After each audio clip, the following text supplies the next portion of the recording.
ತಾಯಿಯವರು ರಾಜಯೋಗ ಟೀಚರ್, ಪ್ರಜಾಪಿತ ಬ್ರಹ್ಮಕುಮಾರಿ ಈಶ್ವರೀಯ ವಿಶ್ವವಿದ್ಯಾಲಯ ನವನಗರ ಬಾಗಲಕೋಟೆ.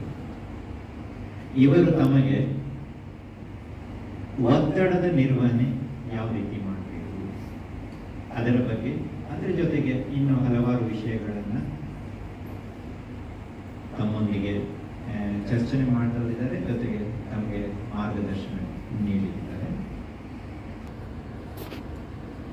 ನೀವು ಏನೇ ನಿಮಗೆ ಪ್ರಶ್ನೆಗಳಿದ್ರೆ ಏನಿದ್ರೆ ಮುಕ್ತವಾಗಿ ಮಾತಾಡಿ. ಅವರ ಒಂದು ಲೆಕ್ಚರ್ ಮುಗೀತದಲ್ಲ, ತಾವೆಲ್ಲ ವಿದ್ಯಾರ್ಥಿನಿಯರಿಗೆ ವಂದಿಸಿ ಹಾಗೂ ಈ ಕಾರ್ಯಕ್ರಮವನ್ನು ಆಯೋಜಿಸಿರುವಂತಹ ಈ ಸಂಸ್ಥೆಯ ಶಿಕ್ಷಕರಾಗಿರುವಂತಹ ಕಿರಣ್ ಸರ್ ಅವರು ಹಾಗೂ ಇನ್ನುಳಿದ ಶಿಕ್ಷಕರು ಹಾಗೂ ಘಟ್ನೂರವರು ಎಲ್ಲರಿಗೂ ವಂದಿಸಿ, ಇವತ್ತು ಒತ್ತಡ ಮುಕ್ತ ಜೀವನ ಅನ್ನುವಂಥದ್ದನ್ನು ತಿಳಿದುಕೊಳ್ಳೋಣ. ಅದಕ್ಕಿಂತಲೂ ಮುಂಚಿತವಾಗಿ ನಾವೊಂದು ಹಾಡನ್ನು ಕೇಳ್ತೇವೆ.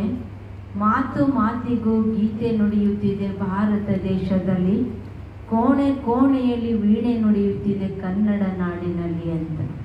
ಅಂದರೆ ನಾವು ಮಾತು ಮಾತಿಗೂ ಗೀತೆ ನುಡಿತಾ ಇರುವಂತಹ ಈ ಭಾರತ ದೇಶದಲ್ಲಿ ಜನ್ಮ ಪಡೆದಿದ್ದೀವಿ. ಕೋಣೆ ಕೋಣೆಯಲ್ಲಿ ವೀಣೆ ನುಡಿತಾ ಇರುವಂತಹ ಈ ಭೂಮಿಯ ಮೇಲೆ ಜನ್ಮ ಪಡೆದಿದ್ದೀವಿ ಅಂದರೆ ನಾವು ಭಾಗ್ಯವಂತರು.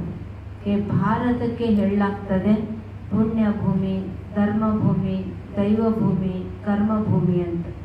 ಇಂತಹ ಭೂಮಿಯ ಮೇಲೆ ನಾವು ಜನ್ಮ ಪಡೆದಿದ್ದೀವಿ ಅಂತಂದರೆ ನಾವೆಲ್ಲರೂ ಭಾಗ್ಯವಂತರು. ಅದರಲ್ಲೂ ತಾವು ಈ ಒಂದು ಯೂನಿವರ್ಸಿಟಿಯಲ್ಲಿ ಶಿಕ್ಷಣ ಪಡೆಯೋದಕ್ಕಾಗಿ ಆಗಮಿಸಿದ್ದೀರಿ.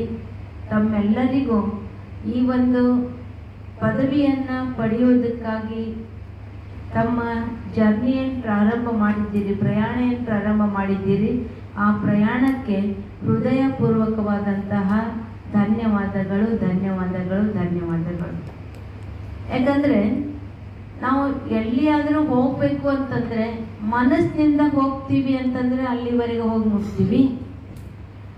ನಮ್ಮ ಆಂತರಿಕವಾದಂತಹ ಭಾವನೆಯಿಂದ ಹೋಗಬೇಕು ಅಂತ ಬಂತು ಅಂತಂದರೆ ಸರಿಯಾಗಿ ಹೋಗಿ ತಲುಪ್ತೀವಿ. ಅದ್ರ ಬದಲು ಯಾರೋ ನಮಗೆ ಹೋಗ್ರಿ ಹೋಗ್ರಿ ಅಂತಾರೆ ಅಂತಂದರೆ ಅಯ್ಯೋ ಹೋಗ್ರಿ ಅಂತಾರೆ ಅದಕ್ಕೆ ಸುಮ್ಮನೆ ಹೋಗ್ಬೇಕು ಅಂತ ಹೊಡ್ತೀವಿ, ಎಲ್ಲಿ ಹೋಗಿ ಮುಟ್ತೀವಿ ಅಂತ ಹೋಗ್ತೀವಿ. ಆಂತರಿಕವಾಗಿ ನಾನು ಹೋಗಿ ತಲುಪಬೇಕು ಅನ್ನುವಂತಹ ಸ್ಫೂರ್ತಿ ಇತ್ತು, ಸ್ವಯಂ ಇಚ್ಛೆ ಇತ್ತು, ಆತ್ಮವಿಶ್ವಾಸ ಇತ್ತು ಅಂತಂದರೆ ನಾವು ಎಲ್ಲಿ ಹೋಗಿ ತಲುಪಬೇಕು ಅಲ್ಲಿ ಹೋಗಿ ತಲುಪ್ತೀವಿ. ಅಂದಾಗ ತಾವು ಎಲ್ಲರೂ ಈ ಒಂದು ಪದವಿಯನ್ನು ತಗೊಳ್ಳೋದಕ್ಕಾಗಿ ಆಯ್ಕೆ ಮಾಡ್ಕೊಂಡಿದ್ದೀರಿ ಅಂತಂದರೆ ತಾವೆಲ್ಲರೂ ಮನಸ್ಸಿನಿಂದನೇ ಮಾಡ್ಕೊಂಡಿರ್ಬೋದಲ್ಲ, ಹೌದಲ್ಲ? ಎಷ್ಟು ಜನ ತಮ್ಮ ಮನಸ್ಸಿನಿಂದ ಮಾಡ್ಕೊಂಡಿದ್ದೀರಿ? ಕೈ ಎತ್ತರಿ. ಅಥವಾ ಬೇರೆ ಯಾವುದು ಸೀಟ್ ಸಿಕ್ಕಿಲ್ಲ, ಅದನ್ನು ಸಿಗಲಿಲ್ಲ, ಇದು ಸಿಕ್ತು ಅಂತ ಬಂದೀವಿ ಅನ್ನೋರು ಕೆಲವರು ಇರ್ತಾರೆ. ಆ ಡಾಕ್ಟರ್ ಆಗ್ಬೇಕಂತ ಬಂದಿದ್ದೀವಿ, ಈ ಡಾಕ್ಟರ್ ಆಗಬೇಕಾಯ್ತು ಅಂತ ಬಂದೀವಿ ಅಂತ ಕೆಲವರು ಬಂದಿರ್ತಾರೆ. ಕೆಲವರು ತಂದೆ ತಾಯಿಗೆ ಇಚ್ಛೆ ಇರ್ತದೆ, ನಮ್ಮ ಮಕ್ಕಳು ಈ ಒಂದು ಪದವಿ ತಗೊಂಡ್ರೆ ಚಲೋ ಅಂತ ತಂದೆ ತಾಯಿಗೆ ಇಚ್ಛೆ ಇರ್ತದೆ. ನಮ್ಮ ತಂದೆ ತಾಯಿಗೆ ಇಚ್ಛೆ ಇತ್ತು ಅಂತ ಬಂದೀವಿ, ಅವ್ರಿಗೆ ಬೇಜಾರು ಮಾಡಬಾರ್ದು. ಅಥವಾ ಬೇರೆ ಯಾವುದಾದ್ರೂ ಸೀಟ್ ಸಿಗಬೇಕು ಅಂದ್ರೆ ದೂರ ದೂರ ಊರಲ್ಲಿ ಸಿಗ್ತದೆ, ಇದು ಇಲ್ಲೇ ನಮ್ಮ ಸಮೀಪನೇ ಸಿಕ್ಕದೆ, ಅಲ್ಲಿಗಿಂತ ಇಲ್ಲಿ ಬಂದರೆ ಇನ್ನೂ ಚಲೋ ಅಂತ ಆಯ್ಕೆ ಮಾಡ್ಕೊಂಡಿರ್ಬೋದು. ಎಲ್ಲರೂ ಭಿನ್ನ ಭಿನ್ನ ರೂಪದಲ್ಲಿ ಆಯ್ಕೆ ಮಾಡ್ಕೊಂಡಿದ್ದೀರಿ. ಆದರೆ ಏನೇ ಆಗಲಿ ಒಂದು ಒಳ್ಳೆಯ ಪದವಿಯನ್ನು ತಗೊಳ್ಳೋದಕ್ಕಾಗಿ ಈ ದಾರಿಯನ್ನು ಆಯ್ಕೆ ಮಾಡ್ಕೊಂಡಿದ್ದೀರಿ ಅಂತಂದರೆ ತಮಗೆ ಧನ್ಯವಾದಗಳು. ಯಾಕೆ ಅಂತಂದರೆ ತಾವು ಆಯ್ಕೆ ಮಾಡಿಕೊಂಡಿರುವಂತಹ ಈ ಪದವಿ ಸಾಧಾರಣ ಅಲ್ಲ. ನೋಡೋದಕ್ಕೆ ಜಗತ್ತಿನವರಿಗೆ ಸಾಧಾರಣ ಅನ್ನಿಸ್ಬೋದು, ಆದರೆ ಆ ರೈತನಿಗೆ ಮಾರ್ಗದರ್ಶನ ಮಾಡುವಂಥವರು ತಾವು ಆಗ್ತೀರಿ, ಹಾಗೂ ತಾವೂ ಕೂಡ ರೈತರಾಗ್ತೀರಿ. ರೈತರು ಅಂತಂದರೆ ಅನ್ನದಾತ ಅಂತ ಹೇಳ. ಅದಕ್ಕೆ ಈ ಭೂಮಿ, ಈ ಒಂದು ದೇಶ ಉದ್ಧಾರ ಆಗಬೇಕು ಅಂತಂದರೆ ಕೃಷಿಕ, ಸೈನಿಕ, ಶಿಕ್ಷಕ 3 ಆಧಾರ ಸ್ತಂಭಗಳು ಅಂತ ಹೇಳಲಾಗ್ತದೆ. ಈ ಆಧಾರ ಸ್ತಂಭಗಳಲ್ಲಿ ಮುಖ್ಯವಾದಂತಹ ಆಧಾರ ಸ್ತಂಭ ಅಂತಂದರೆ ತಾವಿದ್ದೀರಿ. ಆ ನಶೆ ಅದಲ್ಲ, ಅದಲ್ಲ ಏನು ಅನಿಸ್ತದೆ? ನಾವು ಏನು ಇದನ್ನು ಆಯ್ಕೆ ಮಾಡ್ಕೊಂಡಿದ್ದೀವಿ, ಇದು ನಮ್ಮ ತೃಪ್ತಿ ಅದ, ಖುಷಿ ಅದ ಅಂತ ಅನ್ನುವಂಥವ್ರು ಇದ್ದೀರೋ, ಅಥವಾ ಸುಮ್ಮನೆ ಏನೋ ಇವತ್ತಿನ ಜನ್ರೇಷನ್ ಏನಾಗ್ಬಿಟ್ಟದ ಅಂತಂದರೆ ಸುಮ್ಮನೆ ಹೋಗುವಂಥರ ಹೊಂಟೀವಿ, ಗಾಡಿ ಹೊಂಟದ ಅದ್ರ ಜೊತೆ ನಾವು ಹೊಂಟೀವಿ, ಗಾಡಿಯೊಳಗೆ ಹತ್ತೀವಿ, ಎಲ್ಲಿ ತನಕ ಹೋಗಿ ಮುಟ್ತೀವಿ ಅನ್ನುವಂತಹ ಒಂದು ವಾತಾವರಣವನ್ನು ಇವತ್ತು ನೋಡ್ತಾ ಇದ್ದೀವಿ. ಈ ಖುಷಿಯಿಂದ ನಾನು ಗಾಡಿ ಹೊಡ್ಕೊಂಡು ಹೋಗಬೇಕು, ಅಥವಾ ಖುಷಿಯಿಂದ ನಾನೇ ಹೋಗಿ ಹತ್ತಬೇಕು, ಖುಷಿಯಿಂದ ನಾನು ತಗೊಂಡು ಹೋಗಬೇಕು, ಅಥವಾ ತಗೊಂಡು ಹೊಂಟಾರೆ ಅಂದರೆ ಹೋಗಬೇಕು ಅಂತ ಖುಷಿ ಅನ್ನುವಂಥದ್ದು ಇವತ್ತು ಕಡಿಮೆ ಆಗಿದೆ. ಯಾಕೆ ಅಂತಂದರೆ ಒಂದೆರಡು ವಿದ್ಯಾರ್ಥಿಗಳು ಮಾತಾಡ್ತಿದ್ರು. ಏನು ಮಾತಾಡ್ತಿದ್ರು ಅಂತಂದರೆ, ಒಬ್ಬನು ಹೇಳ್ತಿದ್ದ ನನಗೆ ಬೇಜಾರಾಗ್ಬಿಟ್ಟದೆ ಅಂತ. ಇನ್ನೊಬ್ಬನು ಕೇಳ್ತಿದ್ದ, ಅವರ ಸಂಬಂಧಿ ಒಬ್ಬರಿದ್ರು, ನೀವೀಗ 50 ವರ್ಷ ದಾಟಿರಲಿಲ್ಲ, ಹೆಂಗೆ ಕಳೆದಿರ 50 ವರ್ಷ, ನಮ್ಗೆ ಬೇಜಾರಾಗ್ಬಿಡ್ತದೆ ಅಂತ.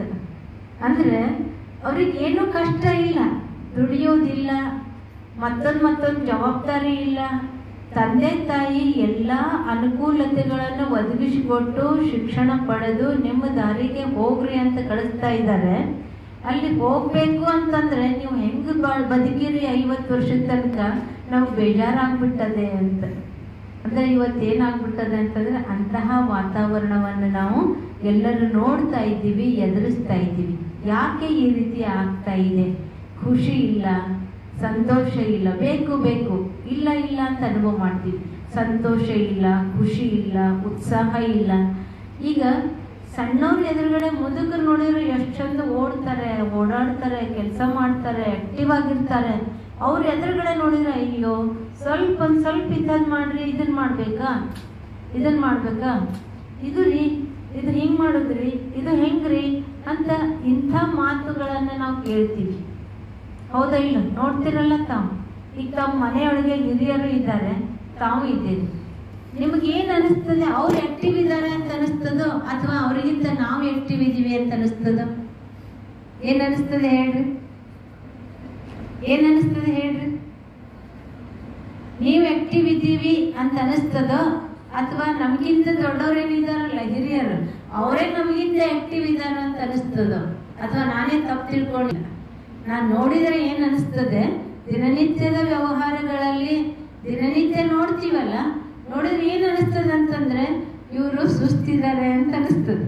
ಏನು ಅನಿಸ್ತದೆ ತಮಗೂ? ಯಾಕೆ? ಅವರು ಇದ್ದಾರೆ, ಬದುಕಿ ಬಂದಾರೆ, ನಾವು ಇದ್ದೀವಿ, ಬದುಕ್ತಾ ಇದ್ದೀವಿ. ಇಬ್ಬರಲ್ಲಿಯೂ ಆಗ್ತಾ ಇದೆ ಅಂತಂದ್ರೆ ಇವತ್ತು ಯಾವ ರೀತಿ ಈ ದೇಹಕ್ಕೆ ಊಟ ಹಾಕ್ತೀವಿ, ಒಂದು ದಿನಕ್ಕೆ 3 ಹೊತ್ತು ಊಟ ಹಾಕ್ತೀವಿ, ಚಹಾ ಕಾಫಿ ತಿಂಡಿ ಕೊಡ್ತೀರಿ, ಎಕ್ಸಸೈಸ್ ಮಾಡ್ತೀರಿ, ಆಮೇಲೆ ಈ ದೇಹಕ್ಕೆ ಏನು ಬೇಕೋ ಎಲ್ಲನೂ ಕೊಡ್ತೀವಿ. KG ಇಂದ PG ವರೆಗೆ ಈ ಶರೀರ ಹೇಗೆ ಸದೃಢವಾಗಿರಬೇಕು, ಆರೋಗ್ಯದಿಂದ ಹೇಗಿರಬೇಕು, ಹಾಗೂ ಯಾವ ಕಾಲಕ್ಕೆ ಎಂತಹ ಬಟ್ಟೆ ಹಾಕ್ಕೊಳ್ಬೇಕು, ಹಾಗೂ ಈ ದೇಹದ ಅಂಗಗಳನ್ನು ರಕ್ಷಣೆ ಮಾಡ್ಕೊಳ್ಬೇಕು ಅಂದರೆ ಬುಲೆಟ್ ಪ್ರೂಫ್ ಜಾಕೆಟ್ ಹಾಕ್ಕೊಂಡ್ರು, ಶೂಸ್ ಹಾಕ್ಕೊಂಡ್ರು, ಚಸ್ಮಾ ಹಾಕ್ಕೊಂಡ್ರು, ಹೆಲ್ಮೆಟ್ ಹಾಕ್ಕೊಂಡ್ರು, ಅಂದರೆ ದೇಹವನ್ನು ಹೇಗೆ ರಕ್ಷಣೆ ಮಾಡ್ಕೊಳ್ಬೇಕು ಅನ್ನೋದಕ್ಕೆ ಎಲ್ಲ ವ್ಯವಸ್ಥೆಯನ್ನು ತಿಳಿಸ್ಕೊಟ್ರು. ಎಲ್ಲ ತಿಳ್ಕೊಂಡಿದ್ದೀವಿ. ಆವಾಗಿನಕ್ಕಿಂತಲೂ ಈಗ ಇನ್ನೂ ಹೆಚ್ಚು ನಾವು ಎಲ್ಲ ಸಾಧನಗಳು, ಸಲಕರಣೆಗಳು, ಸೌಲಭ್ಯಗಳನ್ನು ಉಪಯೋಗ ಮಾಡ್ತಾ ಇದ್ದೀವಿ. ಆದರೆ ಕೊರತೆ ಏನು ಅಂತಂದರೆ, ಈ ದೇಹಕ್ಕೆ ಎಷ್ಟು ನಾವು ಮಹತ್ವ ಕೊಡ್ತೀವಿ, ಈ ದೇಹದ ಒಳಗಡೆ ಒಂದು ಮನಸ್ಸಿದೆ. ಆ ಮನಸ್ಸನ್ನು ಸಶಕ್ತಗೊಳಿಸುವುದಕ್ಕಾಗಿ ನಾವೇನಾದರೂ ಪ್ರಯತ್ನ ಮಾಡ್ತಾ ಇದ್ದೀವಾ? ಈ ಮನಸ್ಸು ಸಶಕ್ತ ಆಗಬೇಕು ಅಂತಂದರೆ ಆ ಪ್ರಯತ್ನ ಇಲ್ಲ. ಆ ಕಾರಣದಿಂದ ಮನಸ್ಸು ಏನಾಗ್ತದೆ? ಸುಸ್ತಾಗ್ತದೆ, ಡಲ್ ಆಗ್ತದೆ, ಬೇಜಾರಾಗ್ತದೆ. ಮುಂದೆ ಹೋಗಬೇಕು, ಉಮಂಗ ಉತ್ಸಾಹ ಬೇಕು ಅಂತಂದರೆ ಇಲ್ಲದಾಗ್ತದೆ. ಯಾಕೆ ಅಂತಂದರೆ ಆ ಮನಸ್ಸಿಗೆ ಶಕ್ತಿಯ ಕೊರತೆ. ಈಗ ಸುಸ್ತು ಯಾವಾಗ ಆಗ್ತದೆ ಹೇಳ್ರಿ? ಶಕ್ತಿಯ ಕೊರತೆ ಇದ್ದಾಗ, ಶಕ್ತಿ ಡೌನ್ ಆದಾಗ ಸುಸ್ತಾಗ್ತದೆ. ಅದಕ್ಕೆ ಶಕ್ತಿ ಯಾವುದು ಅಂತಂದರೆ, ಈ ಒಂದು ದೈಹಿಕ ಶಕ್ತಿ ಇದ್ದಾಗ್ಯೂ ಕೂಡ ಮಾನಸಿಕ ಶಕ್ತಿಯ ಕೊರತೆ ಇದ್ದಾಗ ಡಲ್ ಆಗ್ತೀವಿ. ಈಗ ಟೆನ್ಷನ್ ಆಗ್ತದೆ. ಯಾವಾಗ ಟೆನ್ಷನ್ ಆಗ್ತದೆ? ನಾವೆಲ್ಲ ಅನುಭವ ಮಾಡಿರಲ್ಲ, ಟೆನ್ಷನ್ ಆಗ್ತಿರ್ತದೆ. ಯಾವಾಗ ಟೆನ್ಷನ್ ಆಗ್ತದೆ? ಇವತ್ತು ನಮ್ಗೆ ಏನು ಅನಿಸ್ತದೆ? ನನಗೆ ಚಲೋ ಫ್ರೆಂಡ್ ಇರಬೇಕು, ನಮ್ಮ ಚಲೋ ಪೇರೆಂಟ್ಸ್ ಇರಬೇಕು, ಚಲೋ ಟೀಚರ್ಸ್ ಇರಬೇಕು, ಚಲೋ ಕಾಲೇಜ್ ಇರಬೇಕು, ಚಲೋ ಕ್ಲಾಸ್ ರೂಮ್ ಇರಬೇಕು, ಎಲ್ಲನೂ ಚಲೋ ಚಲೋ ಚಲೋ ಚಲೋ ಇರಬೇಕು ಅಂತ ಮನಸ್ಸು ಬಯಸ್ತದೆ. ಅನಿಸ್ತದಲ್ಲ? ಯಾರಿಗೆ ಹೆಂಗಿದ್ದಂಗಿರಲಿ ನಡೀರಿ ಹೋಗ್ತೀವಿ ಅಂತ ಅನಿಸ್ತದ ಮನಸ್ಸು? ಇಲ್ಲ, ಎಲ್ಲ ಚಲೋ ಬೇಕು, ಚಲೋ ಚಲೋ ಚಲೋ ಬೇಕು ಅಂತ ಅನಿಸ್ತದೆ. ನಮಗೆ ಏನು ಬೇಕು ಅನಿಸ್ತದೆ ಆ ರೀತಿ ನಮಗೆ ಅವೈಲೇಬಲ್ ಅದಾವ? ಅದನ್ನು ವಿಚಾರ ಮಾಡಿರಿ. ಅದನ್ನು ನಾವೇನು ಇಚ್ಛೆ ಪಡ್ತೀವಿ, ಇಚ್ಛೆ ಪಟ್ಟಂತಂದು ನಮಗೆ ಸಿಗ್ತಾ ಇದೆನಾ? ಸಿಗ್ತಾ ಇಲ್ಲ. ಸಿಕ್ಕಿಲ್ಲ ಅಂತಂದ್ರೆ ಏನು ಮಾಡ್ತೀವಿ? ನಾವು ನೆಗೆಟಿವ್ ವಿಚಾರ ಮಾಡೋದು, ಖುಷಿ ಕಳ್ಕೊಳ್ತೀವಿ, ನೆಗೆಟಿವ್ ವಿಚಾರ ಮಾಡೋದಕ್ಕೆ ಚಾಲು ಮಾಡ್ತೀವಿ. ಮೊದಲು ಟೆನ್ಷನ್ಗೆ ಮೂಲವಾದಂತಹ ಕಾರಣ ಯಾವುದು ಅಂತಂದರೆ ನಕಾರಾತ್ಮಕ ವಿಚಾರ. ಟೆನ್ಷನ್ ಹೊರಗಡೆ ಎಲ್ಲೂ ಇಲ್ಲ. ಸಣ್ಣದ ಏನಾದರೂ ಒಂದು ಮಾತು ಬಂದರೆ ಟೆನ್ಷನ್ ಆಗ್ತದೆ, ಅಥವಾ ಏನಾದರೂ ಯಾರು ಒಂದು ಏನಾದ್ರು ಅಂದರೆ ಟೆನ್ಷನ್ ಆಗ್ತದೆ, ನಮ್ಗೆ ಸಿಕ್ಕಿಲ್ಲ ಅಂದರೆ ಟೆನ್ಷನ್ ಆಗ್ತದೆ, ನಾವು ಹೇಳಿದ ಮಾತು ಕೇಳಿಲ್ಲ ಅಂದರೆ ಟೆನ್ಷನ್ ಆಗ್ತದೆ, ನಮ್ಗೆ ಏನು ಇಚ್ಛೆ ಇತ್ತು ಅದು ಆಗಿಲ್ಲ ಅಂದರೆ ಟೆನ್ಷನ್ ಆಗ್ತದೆ. ಈ ಎಲ್ಲ ಟೆನ್ಷನ್ ಹೊರಗಡೆಯಿಂದ ನಾವೇನು ತಿಳ್ಕೊಂಡಿದ್ದೀವಿ? ವಸ್ತುಗಳಿಂದ, ವ್ಯಕ್ತಿಗಳಿಂದ, ಸ್ಥಾನಗಳಿಂದ ಟೆನ್ಷನ್ ಆಗ್ತದೆ ಅಂತ ತಿಳ್ಕೊಳ್ಳಿ. ತಾವು ಬೇರೆ ಬೇರೆ ಊರಿಂದ ಇಲ್ಲಿ ಬಂದಿದ್ದೀರಿ, ಆ ಊರಲ್ಲಿ ಅಲ್ಲಿ ಮನೆಯೊಳಗೆ ಸೆಟ್ ಆಗಿಬಿಟ್ಟಿದ್ರಿ, ಅಲ್ಲಿಂದ ಬಂದು ಇಲ್ಲಿ ಸೆಟ್ ಆಗಬೇಕು ಅಂದರೆ ಏನು ಅನ್ನಿಸ್ತದೆ? ಸ್ವಲ್ಪ ಡಿಫ್ರೆನ್ಸ್ ಅನ್ನಿಸ್ತದಲ್ಲ, ವ್ಯತ್ಯಾಸ ಅನ್ನಿಸ್ತದಲ್ಲ. ಮನಸ್ಸು ಮನೆಯೊಳಗಡೆ ತಾವು ಒಂದು ಕಬರ್ಡಲ್ಲಿ, ಯಾವುದೊಂದು ಕಬರ್ಡಲ್ಲಿ ನೀವು ವಸ್ತುಗಳನ್ನು ಇಡ್ತಿರ್ತೀರಿ, ಆ ಕಬರ್ಡ್ ಚೇಂಜ್ ಮಾಡಿ ಮತ್ತೊಂದು ಕಬರ್ಡ್ ಒಳಗೆ ಇಡಬೇಕು ಅಂತಂದ್ರೆ ಏನಾಗ್ತದೆ? ಹೊಂದಾಣಿಕೆ ಆಗೋ ತನಕ ಏನಾಗ್ತದೆ? ಸ್ವಲ್ಪ ಸಮಯ ಹಿಡಿತದಲ್ಲ. ಸೆಟ್ ಆಗೋ ತನಕ ಸ್ವಲ್ಪ ಮನಸ್ಸು ಗಲಿಬಿಲಿ ಆಗ್ತದಲ್ಲ, ದ್ವಂದ್ವ ಆಗ್ತದಲ್ಲ, ಏರುಪೇರು ಆಗ್ತದಲ್ಲ. ಬರೀ ಒಂದು ಕಬರ್ಡ್ ಒಳಗಿರುವಂತಹ ವಸ್ತುಗಳು ಮತ್ತೊಂದು ಕಬರ್ಡಲ್ಲಿ ಇಟ್ಕೊಳ್ಬೇಕು. ಅದು ಒಂದು ರೂಮಲ್ಲಿ ಸೆಟ್ ಆಗಿದ್ದೀವಿ, ಆ ರೂಮ್ ಚೇಂಜ್ ಆಗಿ ಮತ್ತೊಂದು ರೂಮಲ್ಲಿ ಸೆಟ್ ಆಗಬೇಕು ಅಂತಂದ್ರೆ ವ್ಯತ್ಯಾಸ ಆಗ್ತಿರ್ತದೆ. ಹಾಗೆ ತಾವು ಅಲ್ಲಿಂದ ಬಂದು ಇಲ್ಲಿ ಸೆಟ್ ಆಗಬೇಕು ಅಂದರೆ ವ್ಯತ್ಯಾಸ ಆಗ್ತದೆ. ಹಾಗೇನೆ ಜೀವನದ ಪ್ರತಿಯೊಂದು ಹಂತಗಳಲ್ಲಿನೂ ಕೂಡ ಪರಿವರ್ತನೆ ಜಗತ್ತಿನ ನಿಯಮ. ಆ ಪರಿವರ್ತನೆಯಂತೆ ನಾವು ಕೂಡ ಏನು ಮಾಡಬೇಕಾಗ್ತದೆ? ಹೊಂದಾಣಿಕೆ ಮಾಡ್ಕೊಳ್ಬೇಕಾಗ್ತದೆ. ಆದರೆ ಹೊಂದಾಣಿಕೆ ಮಾಡ್ಕೊಳ್ಬೇಕು ಅಂತಂದರೆ ಆ ಸಮಯದಲ್ಲಿ ನಾವು ಮನಸ್ಸು ಇಚ್ಛೆಯಿಂದ ಹೊಂದಾಣಿಕೆ ಮಾಡ್ಕೊಂಡಿವಿ ಅಂತಂದರೆ ನಮ್ಮ ಜೀವನ ಸರಿಯಾಗಿ ಸಾಗ್ತದೆ. ಮನಸ್ಸಿನ ವಿರುದ್ಧ ಹೊಂದಾಣಿಕೆ ಮಾಡ್ಕೊಳ್ಳೋದಕ್ಕೆ ಪ್ರಯತ್ನ ಮಾಡ್ತೀವಿ ಅಂದರೆ ಅದು ಕಷ್ಟ ಆಗ್ತದೆ, ಅದು ಸಮಸ್ಯೆ ಆಗ್ತದೆ. ಅನೇಕ ರೂಪದ ಈ ಒತ್ತಡಕ್ಕೆ ಅನೇಕ ರೂಪದ ಕಾರಣಗಳಿರ್ಬೋದು. ಆ ಕಾರಣಕ್ಕೆ ನಿವಾರಣೆ ಮಾಡಬೇಕು ಅಂತಂದರೆ ಆ ಕಾರಣದ ಪರಿಣಾಮ ಏನು ಅನ್ನುವಂಥದ್ದನ್ನು ನಾವು ಚೆಕ್ ಮಾಡ್ಕೊಳ್ಬೇಕು. ಈಗೇನೋ ಒಂದು ಸಮಸ್ಯೆ ಇದೆ, ತಾವು ಇಲ್ಲಿ ಕಾಲೇಜ್ಗೆ ಅಡ್ಮಿಷನ್ ಮಾಡಬೇಕಾಗಿದೆ, ಮಾಡಿದ್ದೀರಿ. ಮಾಡಬೇಕು ಅಂತಂದರೆ ಮೊದಲು ಈಗ ಈ ಒಂದು ಲೈನಲ್ಲಿ ಬರಬೇಕು ಅಂತಂದರೆ ಅನೇಕ ವಿಚಾರಗಳು ದ್ವಂದ್ವ ಆಗಿರ್ತದೆ. ಫೈನಲ್ ಆಗಿ ಇದನ್ನು ಸಿಲೆಕ್ಟ್ ಮಾಡಿಕೊಂಡು ಈಗ ಬಂದು ಅಡ್ಮಿಷನ್ ಮಾಡಿದ್ದೀರಿ. ಮಾಡಿದ ಮೇಲೆ ಅನೇಕ ರೂಪದ ಟೆನ್ಷನ್ ಆಗ್ತಾ ಇದೆ. ಆ ಟೆನ್ಷನಿಂದ ಫ್ರೀ ಆಗಬೇಕು ಅಂತಂದರೆ, ಅಥವಾ ನಮ್ಮ ಏರುಪೇರುಗಳು ಅಥವಾ ಬದಲಾವಣೆಗಳು, ಚೇಂಜಸ್ಗಳನ್ನು ನಾವು ಅಕ್ಸೆಪ್ಟೆನ್ಸ್ ಮಾಡ್ಕೊಳ್ಬೇಕು ಅಂತಂದರೆ ನಮ್ಮ ಮನಸ್ಸಿಗೆ ಒಂದು ಬಲ ಬೇಕಾಗ್ತದೆ. ಈಗ ಒಂದು ಸಸಿ ಇದೆ, ಸಸಿಗೆ ಬೀಜ ಹಾಕ್ತೀರಿ, ಬೀಜ ಹಾಕಿದ ಮೇಲೆ ಒಂದು ಸಸಿ ಏಳ್ತದೆ. ಸಸಿ ಎದ್ಮೇಲೆ ಅದಕ್ಕೆ ಏನು ಮಾಡ್ತೀರಿ? ನೀರು ಹಾಕ್ತೀರಿ, ಗೊಬ್ಬರ ಹಾಕ್ತೀರಿ, ಬಿಸಿಲು ಬರಬೇಕು, ಹಾಗೂ ಅದಕ್ಕೆ ಏನಾದರೂ ಹುಳ ಹುಪ್ಪಡಿ ಆಗಬಾರ್ದು ಅಂತ ಅದಕ್ಕೆ ರೋಗ ನಿರೋಧಕಗಳನ್ನು ಹಾಕ್ತೀರಿ. ಅದನ್ನು ಸಂರಕ್ಷಣೆ ಮಾಡಿ ಬೆಳೆಸ್ತೀರಿ, ಹೌದಾ ಇಲ್ಲ? ಸಸಿಯನ್ನು ಬೆಳೆಸಬೇಕು ಅಂದರೆ ಸಂರಕ್ಷಣೆ ಮಾಡಿ ಬೆಳೆಸ್ತೀರಿ. ಹಾಗೆಯೇ ನಾವು ಕೂಡ ಒತ್ತಡದಿಂದ ಮುಕ್ತರಾಗಬೇಕು, ಒತ್ತಡದಿಂದ ಫ್ರೀ ಆಗಿರಬೇಕು ಅಂತಂದರೆ ನಾವು ಒಳ್ಳೆಯ ಬೀಜವನ್ನು ಹಾಕಬೇಕು. ತಾವು ಬೀಜ ಹಾಕಬೇಕು ಅಂತಂದರೆ ಮೊದಲು ಎಂಥದೋ ಇದ್ದಂಥದ್ದಿರಲಿ ಬೀಜ ಅಂತ ಹಾಕ್ತಿರೋ, ಅಥವಾ ಸೆಲೆಕ್ಟ್ ಮಾಡಿ ಚಲೋ ಬೀಜ ಅಂತ ಹಾಕ್ತಿರೋ? ಭೂಮಿಗೆ ಬೀಜ ಹಾಕಬೇಕು ಅಂದರೆ ಏನು ಮಾಡ್ತೀರಿ? ಚಲೋ ಬೀಜ ಹಾಕ್ತೀರಿ. ಚಲೋ ಬೀಜ ಹಾಕಿವಿ ಅಂತ ಹಾಕಿ ಬಿಟ್ಬಿಡ್ತೀರಾ? ಹಾಕಿದ ಮೇಲೆ ಅದಕ್ಕೆ ನೀರು ಹಾಕ್ತೀರಿ. ನೀರು ಹಾಕಿದ ಮೇಲೆ ಗಾಳಿ ಬೆಳಕು ಬರ್ತದೆ, ಆಮೇಲೆ ಅದು ಸಸಿ ದೊಡ್ಡದಾಗ್ತದೆ ಅಂತ ಬಿಟ್ಬಿಡ್ತೀರಾ? ಮತ್ತೆ ಏನು ಮಾಡ್ತೀರಿ? ಅದನ್ನು ಸಂರಕ್ಷಣೆ ಮಾಡ್ತೀರಿ. ಹೊಳ ಹುಪ್ಪಡಿ ತಿಂದು ಹಾಳು ಮಾಡಬಾರ್ದು, ಅಥವಾ ದನ ಕರು ತಿಂದು ಹಾಳು ಮಾಡಬಾರ್ದು, ಅಥವಾ ಅದು ಹಾಳು ಆಗಬಾರ್ದು ಅಂತ ಅದನ್ನು ಸಂರಕ್ಷಣೆ ಮಾಡ್ತೀರಿ. ಅದೇ ರೀತಿ ನಮ್ಮ ಮನಸ್ಸಿನಲ್ಲಿ ಒಂದು ಒಳ್ಳೆಯ ಸಂಕಲ್ಪದ ಬೀಜವನ್ನು ಹಾಕಬೇಕು. ಸಂಕಲ್ಪ ಪವರ್ಫುಲ್ ಇರಬೇಕು, ಥಾಟ್ಸ್ ಪವರ್ಫುಲ್ ಇರಬೇಕು, ಹಾಗೂ ಪಾಸಿಟಿವ್ ಆಗಿರಬೇಕು, ಪಾಸಿಟಿವ್ ಥಾಟ್ಸ್ ಇರಬೇಕು. ಇವತ್ತು ಥಾಟ್ಸ್ ಪಾಸಿಟಿವ್ ಇಲ್ಲ. ಕಾರಣ ಏನು ಅಂದರೆ ಪ್ರತಿಯೊಬ್ಬ ವ್ಯಕ್ತಿ 4 ರೂಪದ ವಿಚಾರಗಳನ್ನು ಮಾಡ್ತಾನೆ. Positive, negative, waste, necessary. ಈ 4 ರೂಪದ ವಿಚಾರಗಳನ್ನು ಪ್ರತಿಯೊಬ್ಬ ವ್ಯಕ್ತಿ ಮಾಡ್ತಾನೆ. ಅದರಲ್ಲಿ ಹೆಚ್ಚಿನ ಸಂಖ್ಯೆಯಲ್ಲಿ ಮಾಡುವಂತಹ ಥಾಟ್ಸ್ ಯಾವುದು ತಮ್ಮ ಗಮನಕ್ಕೆ ಬಂದಂತೆ? ಯಾವ್ದು ಹೇಳ್ರಿ? ಹೆಚ್ಚು ಥಾಟ್ಸ್ ಯಾವ್ದು ಬರ್ತವೆ? ನೆಗೆಟಿವ್ ಮತ್ತು ವೇಸ್ಟ್. ನೆಗೆಟಿವ್ ಮತ್ತು ವೇಸ್ಟ್ ವಿಚಾರ ಮಾಡಿ ಮಾಡಿ ಮನಸ್ಸು ವೀಕ್ ಆಗ್ತದೆ. ಟೆನ್ಷನ್ ಯಾವಾಗ ಆಗ್ತದೆ ಅಂತಂದ್ರೆ ವೀಕ್ನೆಸ್ ಇದ್ದಾಗ ಟೆನ್ಷನ್ ಹೆಚ್ಚಾಗ್ತದೆ ಅಥವಾ ಭಾರ ಅನ್ನಿಸ್ತದೆ. ಈಗ ಇಬ್ಬರು ವ್ಯಕ್ತಿ ಇದ್ದಾರೆ, ಇಬ್ಬರಲ್ಲಿ ಒಬ್ಬನು ಆರಾಮ್ ತಂದೂರಸ್ತಿದ್ದಾನೆ, ಹೆಲ್ದಿ ಇದ್ದಾನೆ. ಅವನಿಗೆ 1 ಗ್ಲಾಸ್ ನೀರು ತಗೊಂಡು ಬಾರಪ್ಪ ಅಂತಂದ್ರೆ ಆಯ್ತು ತಗೊಂಡು ಬರ್ತೀನಿ ತಗೊಳ್ರಿ ಅಂತ 1 ಗ್ಲಾಸ್ ನೀರು ತಂದು ಕೊಡ್ತಾನೆ. ಮತ್ತೇನು ಬೇಕು ಹೇಳ್ರಿ, ಮತ್ತೇನು ಬೇಕು ಹೇಳ್ರಿ, ನಾ ಏನು ಬೇಕು ಹೆಲ್ಪ್ ಮಾಡ್ತೀನಿ ಅಂತ ಅವನು ಆರಾಮಿದ್ದಾನೆ. ಇನ್ನೊಬ್ಬನು ವೀಕ್ ಇದ್ದಾನೆ, ಆರಾಮಿಲ್ಲ, ಅವನಿಗೆ ಕುಂತು ಹೇಳೋದಕ್ಕೆ ಕಷ್ಟ ಆಗ್ತದೆ. ಅವನಿಗೆ 1 ಗ್ಲಾಸ್ ನೀರು ಕೊಡಪ್ಪ ಅಂತಂದು ಕೇಳಿದರೆ ಅವನೇನಂತಾನೆ?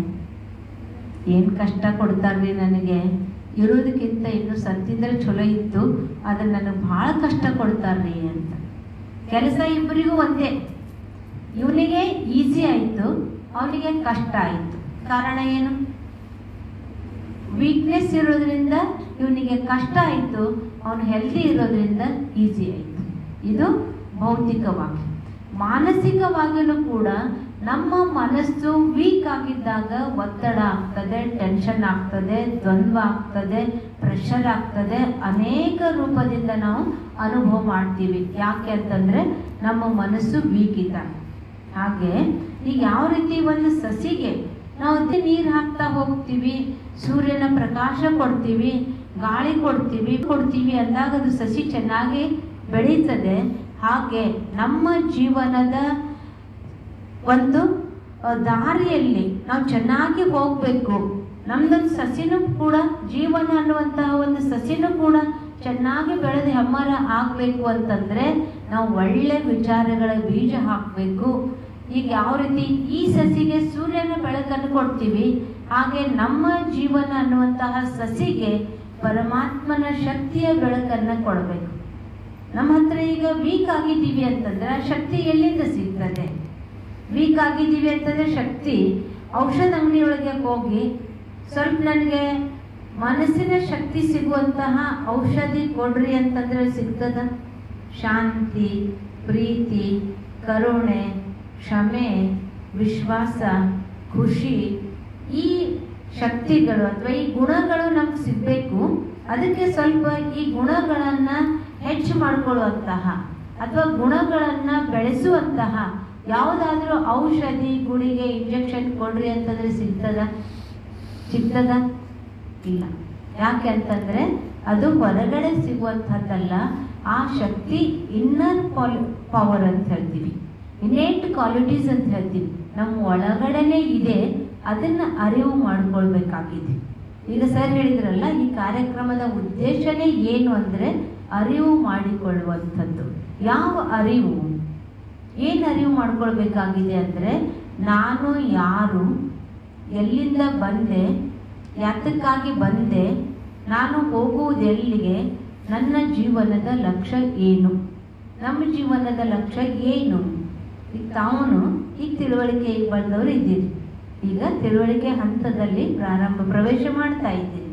ಇದಕ್ಕೆ ತಾವು ವಿಚಾರ ಬರಬಹುದು, ನಾನು ಯಾರು, ಯಾತಕ್ಕಾಗಿ ಬಂದೆ, ಎಲ್ಲಿಂದ ಬಂದು ಏನು ಮಾಡಬೇಕಾಗಿದೆ, ಮತ್ತೆ ನಾನು ಹೋಗುವುದು ಎಲ್ಲಿಗೆ, ನನ್ನ ಜೀವನದ ಲಕ್ಷ್ಯ ಏನು. ನಮ್ಮ ಜೀವನದ ಲಕ್ಷ್ಯ ಅಂತಂದ್ರೆ ಬದುಕೋದು ಅಂತ ವಿಚಾರ ಮಾಡ್ತೀವಿ. ಜೀವನದ ಲಕ್ಷ್ಯ ಏನು? ಬದುಕುವುದು. ಈಗ ಹುಟ್ಟಿದ್ದೀವಿ, ಬೆಳೆದೀವಿ, ದೊಡ್ಡವರಾಗ್ತೀವಿ, ವಿದ್ಯಾಭ್ಯಾಸ ಮುಗೀತದೆ, ಡಿಗ್ರಿ ತಗೊಳ್ತೀರಿ, ಕೆಲಸ ಸಿಗ್ತದೆ, ಕೆಲಸ ಆದಮೇಲೆ ಒಂದು ಮನೆ ಬೇಕು, ಬಂಗ್ಲೆ ಬೇಕು, ಗಾಡಿ ಬೇಕು, ಮಕ್ಕಳು ಮರಿ, ಮದುವೆ ಎಲ್ಲ ಆಯಿತು. ಒಂದಿನ ಹೊರಟಿವಿ, ನಮ್ಮ ಜೀವನದ ಲಕ್ಷ್ಯ ಇಷ್ಟೇನಾ? ಏನಿದೆ ನಮ್ಮ ಜೀವನದ ಲಕ್ಷ್ಯ? ವಿಚಾರ ಮಾಡಬೇಕಲ್ಲ ಒಂದ್ಸರಿ. ಸುಮ್ಮನೆ ಹೊಂಟದ ಗಾಡಿ ಹೊಂಟಿವಿ ಅಂತಿಲ್ಲ, ಆದರೆ ನಮ್ಮ ಜೀವನದ ಲಕ್ಷ್ಯ ಏನಿರಬೇಕು ಅಂತಂದರೆ, ನಾನು ವ್ಯಾಲ್ಯೂಯಬಲ್ ಆಗಿರಬೇಕು, ಮೌಲ್ಯವಾನ ವ್ಯಕ್ತಿಯಾಗಿರಬೇಕು. ನೀವು ಈ ಪದವಿ ತಗೊಳ್ತೀರಿ ಸರಿ, ಪದವಿಯಲ್ಲಿ ಡಿಸ್ಟಿಂಕ್ಷನ್ ಬರ್ತೀರಿ, ಯಾವ ರ್ಯಾಂಕ್ ತಗೊಳ್ತೀರಿ, ಮತ್ತೊಂದು ಪದವಿ ತಗೊಳ್ತೀರಿ. ಆದರೆ ಈ ಎಲ್ಲ ಪದವಿಗಳ ಜೊತೆಗೆ ಎಲ್ಲಕ್ಕಿಂತ ದೊಡ್ಡ ಪದವಿ ಅಂತಂದರೆ ಗುಣವಾನ್ ಆಗಬೇಕು, ಮೌಲ್ಯವಾನ್ ಆಗಬೇಕು. ಈಗ ಎಂತಹ ದೊಡ್ಡ ಪದವಿ ತಗೊಂಡಿರ್ಬೋದು, ಆದರೆ ಅವನಲ್ಲಿ ಒಂದು ಮಾನವೀಯತೆ, ದಯೆ, ಕರುಣೆ, ಕ್ಷಮೆ, ಪ್ರೀತಿ, ಶಾಂತಿ ಈ ಗುಣಗಳೇ ಇಲ್ಲ ಅಂತಂದರೆ ಆ ವ್ಯಕ್ತಿಗೆ ಬೆಲೆ ಇದೆನಾ? ವಿಚಾರ ಮಾಡಿ. ಈ ಗುಣಗಳು ಇಲ್ಲ ಅಂತಂದರೆ ಆ ವ್ಯಕ್ತಿಗೆ ಬೆಲೆ ಇದೆನಾ? ನಮ್ಮ ಜೀವನದ ಲಕ್ಷ್ಯ ಏನಿರಬೇಕು ಅಂತಂದರೆ, ನಾನು ಮೌಲ್ಯವಾನ ವ್ಯಕ್ತಿ ಇರಬೇಕು. ಆ ಗುಣಗಳು ನಮ್ಮಲ್ಲಿ ಇತ್ತು ಅಂತಂದರೆ ಅದೇ ಆಂತರಿಕ ಶಕ್ತಿ. ನನ್ನಲ್ಲಿ ಸತ್ಯತೆ ಇತ್ತು ಅಂತಂದರೆ ನಾನು ಭಯ ಪಡೋದಿಲ್ಲ. ಯಾವಾಗ ಭಯ ಪಡ್ತೇನೆ? ಸುಳ್ಳಿತ್ತು, ಮೋಸ ಇತ್ತು, ಕಪಟ ಇತ್ತು, ಕಲಂಕ ಇತ್ತು ಅಂದರೆ ಭಯ ಪಡ್ತೀನಿ. ಇಲ್ಲ, ಸತ್ಯತೆ ಇತ್ತು ಅಂತಂದರೆ, ಸ್ವಚ್ಛತೆ ಇತ್ತು ಅಂತಂದರೆ, ಸತ್ಯತೆ ಸ್ವಚ್ಛತೆ ಇದ್ದಾಗ ನಾನು ಭಯ ಪಡೋದಿಲ್ಲ. ಅದಕ್ಕೆ ನಿಯಮ ಉಳ್ಳವನಿಗೆ ಯಮನಿಗೂ ಭಯ ಇಲ್ಲ ಅಂತ ಹೇಳಂತಂದ್ರೆ, ನಾವು ನಿಯಮ ಉಳ್ಳವರಾಗಿದ್ದೀವಿ ಅಥವಾ ನಮ್ಮಲ್ಲಿ ಒಳ್ಳೆಯ ಗುಣಗಳು ಇತ್ತು, ನಮ್ಮಲ್ಲಿ ಆ ಒಂದು ಆಂತರಿಕ ಶಕ್ತಿ ಇತ್ತು, ನಮ್ಮ ಜೀವನದಲ್ಲಿ ಒಂದು ದಿವ್ಯತೆ ಇತ್ತು ಅಂತಂದ್ರೆ ನಾವು ಅಶಕ್ತರ ಆಗೋದಿಲ್ಲ, ಸಶಕ್ತರಾಗ್ತೀವಿ. ಯಾವಾಗ ಸಶಕ್ತರಾಗ್ತೀವಿ, ಆ ಶಕ್ತಿ ನಮ್ಮಲ್ಲಿದ್ದಾಗ ನಾವು ಮಾಡುವಂತಹ ವಿಚಾರಗಳು ಸಕಾರಾತ್ಮಕ ವಿಚಾರಗಳೇ ಇರ್ತವೆ. ಈಗ ಒಂದು ಕಲ್ಲಿದೆ, ಆ ಕಲ್ಲನ್ನ ನಾವು ಒಂದು ಕಲ್ಲು ಅಂತೂ ನೋಡ್ಬೋದು, ಒಂದು ಪೇಪರ್ ವೇಟ್ ಅಂತೂ ನೋಡ್ಬೋದು. ಎರಡು ಕೆಲಸ ಮಾಡ್ತದೆ. ಕಲ್ಲು ಅಂದ್ರೂ ತಪ್ಪಿಲ್ಲ, ಪೇಪರ್ ವೇಟ್ ಅಂದ್ರೂ ತಪ್ಪಿಲ್ಲ. ಅಥವಾ ಅದು ಕಲ್ಲನ್ನೇ ಮತ್ತೊಂದು ಕೆಲಸಕ್ಕೆ ಮತ್ತೊಂದು ಸಾಧನ ಕೂಡ ಆಗ್ಬೋದು. ನಾವು ನೋಡುವಂತಹ ದೃಷ್ಟಿಕೋನ ನಮ್ಮ ಸಂಕಲ್ಪದ ಆಧಾರದ ಮೇಲೆ ಭಿನ್ನ ಆಗ್ತದೆ. ಅದಕ್ಕೆ ಯಾವುದೇ ಜೀವನದ ದಿನನಿತ್ಯದ ಜೀವನದಲ್ಲಿ ಅನೇಕ ರೂಪದ ಏರುಪೇರುಗಳು, ಪರಿಸ್ಥಿತಿಗಳು, ಸಮಸ್ಯೆಗಳು ಎಲ್ಲರಿಗೂ ಬಂದೇ ಬರ್ತವೆ. ಇಲ್ಲ ಅನ್ನುವಂಥದ್ದು ಏನಾದರೂ ಅದನ್ನು ನಾವು ಬದುಕುವಂತಹ ಸ್ಥಾನದಲ್ಲಿ, ಈ ಒಂದು ಪರಿಸರದಲ್ಲಿ ಅಥವಾ ನಿತ್ಯದ ಜೀವನದಲ್ಲಿ ಅನೇಕ ರೂಪದ ವ್ಯತ್ಯಾಸಗಳು ಬಂದಿರ್ತಾವೆ. ಆ ವ್ಯತ್ಯಾಸಗಳನ್ನು ಎದುರಿಸಬೇಕು ಅಂತಂದರೆ ಆಂತರಿಕ ಶಕ್ತಿ ಬೇಕು. ಆಂತರಿಕವಾಗಿ ನಾವು ಅರಿವು ಮಾಡಿಕೊಳ್ಬೇಕು, ನಾನು ಯಾರು ಅಂದರೆ ನಾನೊಂದು ಚೈತನ್ಯ ಶಕ್ತಿ ಇದ್ದೇನೆ. ಆ ಚೈತನ್ಯ ಶಕ್ತಿಗೆ ಅಧ್ಯಾತ್ಮದ ಭಾಷೆಯಲ್ಲಿ ಆತ್ಮ ಅಥವಾ ಸೋಲ್ ಅಂತ ಕರೀಲಾಗ್ತದೆ. ಆ ಆತ್ಮ ಈ ದೇಹದೊಳಗಡೆ ಅದ ಅಂತಲೇ ನಾವೆಲ್ಲ ಕೂತ್ಕೊಂಡಿದ್ದೀವಿ. ಆ ಆತ್ಮ ಅಥವಾ ಪ್ರಾಣ ಈ ದೇಹದೊಳಗಡೆ ಇಲ್ಲ ಅಂತಂದರೆ ನಾವು ಕೂತ್ಕೊಳ್ಳೋದಕ್ಕಾಗ್ತಿತ್ತ? ವಿಚಾರ ಮಾಡ್ತಿದ್ದೀವ, ನೋಡ್ತಿದ್ದೀವ, ಕೇಳ್ತಾ ಇದ್ದೀವ, ಮಾತಾಡ್ತಾ ಇದ್ದೀವ? ಇಲ್ಲ. ಇದನ್ನೆಲ್ಲ ಮಾಡೋದು ಯಾರು ಅಂತಂದರೆ ಒಳಗಡೆ ಇರುವಂತಹ ಚೈತನ್ಯ ಶಕ್ತಿ. ಆ ಚೈತನ್ಯ ಶಕ್ತಿಯ ಮೂಲ ಗುಣಗಳು ಅಂದರೆ ಶಾಂತಿ, ಪ್ರೀತಿ, ಆನಂದ, ಸುಖ, ಜ್ಞಾನ, ಪವಿತ್ರತೆ, ಶಕ್ತಿ. ಈ 7 ಗುಣಗಳು ಪ್ರತಿಯೊಬ್ಬರಲ್ಲಿಯೂ ಇದ್ದಾವೆ. ಆ 7 ಗುಣಗಳಿಗೆ ಸತೋ ಗುಣಗಳು ಅಂತ ಹೇಳ್ತೀವಿ. ಸತೋಗುಣಿ ಆತ್ಮ, ಸತೋಗುಣಿ ಆತ್ಮ ಅಂತ ಹೇಳ್ತೀವಿ. ನಾವೆಲ್ಲರೂ ಯಾರು ಅಂತಂದರೆ ಚೈತನ್ಯ ಶಕ್ತಿ, ಪಾಯಿಂಟ್ ಆಫ್ ಲೈಟ್ ಆತ್ಮಗಳಿದ್ದೀವಿ. ಆ ಆತ್ಮಕ್ಕೆ ಯಾವುದೂ ಭೇದಗಳು ಇಲ್ಲ. ಶ್ರೀಮಂತ, ಬಡವ ಅಥವಾ ವಿದ್ಯಾವಂತ, ಅವಿದ್ಯಾವಂತ, ಸ್ತ್ರೀ, ಪುರುಷ ಅಥವಾ ಯಾವುದೇ ಜಾತಿ, ಮತ, ಪಂಥ, ದೇಶ, ಭಾಷೆ ಯಾವುದೂ ಭೇದಗಳಿಲ್ಲ. ನಾವೆಲ್ಲರೂ ಏನಿದ್ದೀವಿ, ಭ್ರುಕುಟಿಯ ಮಧ್ಯದಲ್ಲಿ ಇರುವಂತಹ ಪ್ರಕಾಶ ಸ್ವರೂಪ ಆತ್ಮಗಳಿದ್ದೀವಿ. ನಾನು ಯಾರು ಅಂತಂದರೆ ನಾನು ವಿಶೇಷ ಆತ್ಮ ಇದ್ದೇನೆ. ನಾನು ಯಾರು ಅಂತಂದರೆ ನಾನು ಯುನೀಕ್ ಆಗಿದ್ದೇನೆ. ಈ ಹಾಲಲ್ಲಿ ಇಷ್ಟು ಜನ ಇದ್ದೀರಿ, ಒಬ್ಬರಂತೆ ಒಬ್ರು ಇರೋದಕ್ಕೆ ಸಾಧ್ಯದನ? ಒಬ್ಬರಂತೆ ಒಬ್ರು ಯಾರಾದ್ರೂ ಇದ್ದೀವ? ಎಲ್ಲರದ್ದು ಚಹರೆ ಏನಿದೆ ಬೇರೆ ಬೇರೆ ಇದೆ. ಈಗ ಒಂದೇ ತಾಯಿ ಮಕ್ಕಳಿಬ್ಬರು ಇದ್ದಾರೆ, ಅವರು ಅವಳಿ ಜೋಳಿ ಇದ್ದಾರೆ. ಮುಖ ನೋಡಿದ್ರೆ ಇವ್ರು ಯಾರು ಇಬ್ರು ಒಂದೇನೆ ಅಂತ ಗುರುತಿಸೋದಕ್ಕಾಗೋದಿಲ್ಲ. ಆದರೆ ಅವ್ರ ಹೆಬ್ಬೆರಳಿನ ಗುರುತೇನಿದೆ? ಹೆಬ್ಬೆರಳಿನ ಗುರುತೇನಿದೆ? ಇಬ್ಬರದು ಒಂದೇ ಇದೆನಾ? ಇಲ್ಲ, ಭಿನ್ನ ಭಿನ್ನ ಇದೆ. ಅದಕ್ಕೆ ನಾವು ಇದನ್ನೇ ತಿಳ್ಕೊಳ್ಬೇಕು, ನಾವು ಎಲ್ಲರೂ ಆ ಮನೆಯಿಂದ ಈ ಮನೆಗೆ ಬಂದಿದ್ದೀವಿ. ಶೇಕ್ಸ್ಪಿಯರ್ ಹೇಳ್ತಾನೆ, world is A drama theatre, we are all actors. ನಾವೆಲ್ಲ ಆ್ಯಕ್ಟರ್ಸ್ ಇದ್ದೀವಿ. ಇದೊಂದು ದೊಡ್ಡ ನಾಟಕ ರಂಗ ಇದೆ. ಈ ನಾಟಕ ರಂಗದಲ್ಲಿ ನಾವೆಲ್ಲರೂ ಭಿನ್ನ ಭಿನ್ನ ಭಿನ್ನ ಭಿನ್ನ ಪಾತ್ರವನ್ನು ಮಾಡ್ತೀವಿ. ಈಗ ಒಬ್ಬರ ರೋಲನ್ನು ಇನ್ನೊಬ್ರು ಪ್ಲೇ ಮಾಡೋದಕ್ಕೆ ಸಾಧ್ಯದರಿ? ಆ್ಯಕ್ಟಿಂಗ್ ಮಾಡ್ಬೋದು ಅಷ್ಟೇ ಕೆಲವು ನಿಮಿಷಗಳವರೆಗೆ. ಆದರೆ ನನ್ನ ರೋಲನ್ನೇ ಮತ್ತೊಬ್ಬರು ಪ್ಲೇ ಮಾಡೋದಕ್ಕೆ ಸಾಧ್ಯ ಇಲ್ಲ, ನಿನ್ನ ರೋಲನ್ನು ನಾನು ಪ್ಲೇ ಮಾಡೋದಕ್ಕೆ ಸಾಧ್ಯ ಇಲ್ಲ.